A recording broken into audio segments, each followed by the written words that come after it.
All right, so let's talk about stress and burnout. We oftentimes use them interchangeably or get them confused. So let's revisit burnout real quick. Cliff Notes version.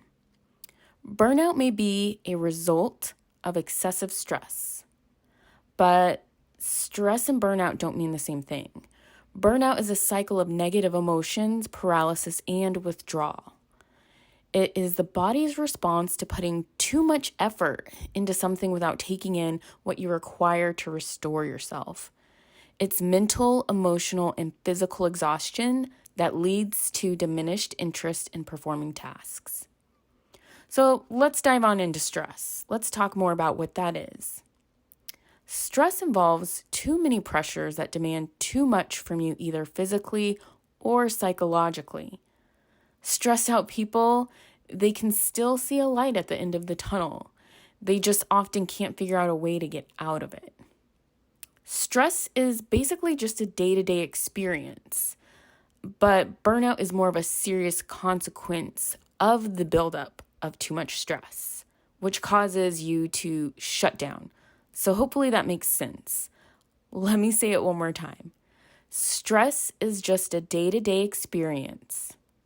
But burnout is more serious. It's the consequence of the buildup of too much stress, which causes you to shut down. So stop and think about that for a minute.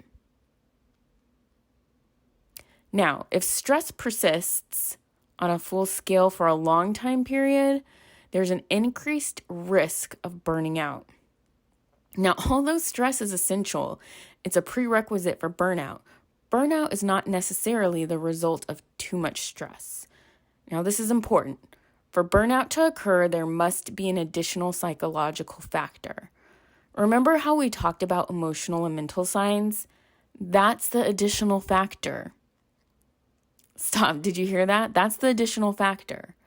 Long-term stress mixed with emotional and mental stress leads to burnout. So take note.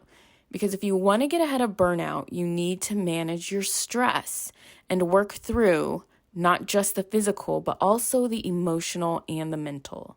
So I know this is all of a lot of information in just a short time period, but if you have to go back and replay this, please do. And remember, long-term stress mixed with emotional and mental stress leads to burnout. So stress and burnout are not the same thing. People who are stressed can often still function and do all their tasks or jobs required of them. And this is due to the fact that different people can bear different levels of stress for different lengths of time. It's quite a contrast to people experiencing burnout. Burnout most of the times leads to a total shutdown of all the systems in the body, and it can cause a person to become completely non-functional. Burnout causes people to experience long-term exhaustion and diminished interest in life as a whole. All right, so I've compiled a couple of bullets for burnout and stress to hopefully make this a little bit easier on the differences of each. Burnout, it's characterized by disengagement. The person's emotions are blunted. It gives one a feeling of helplessness and hopelessness. It makes one lose motivation, ideals, and hope. It leads to detachment and depression.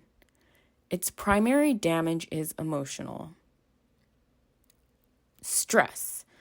All right, here's the points for stress and the differences or how it differs from burnout. Stress is characterized by overengagement. The person's emotions are overreactive. It gives one a feeling of urgency and hyperactivity. And I know that's a big one for me. It leads to a loss of energy, it leads to anxiety disorders, and its primary damage is physical. So now you can probably see the difference between the two, right? One's a little more emotional, one's a little more physical. So now you're more knowledgeable about stress and burnout. Hopefully you can see why it's important to know the difference. If we can stop stress from becoming chronic and treat it, then we can prevent burnout. All right, In the next lesson, we're going to get to the good stuff and start talking about how to treat burnout and stress. Because again, we want to stop stress before it turns into burnout, but we'll also provide you with resources and all the goodies and things that you can use to help with stress, but also overcome burnout if you're already at that stage and bounce back.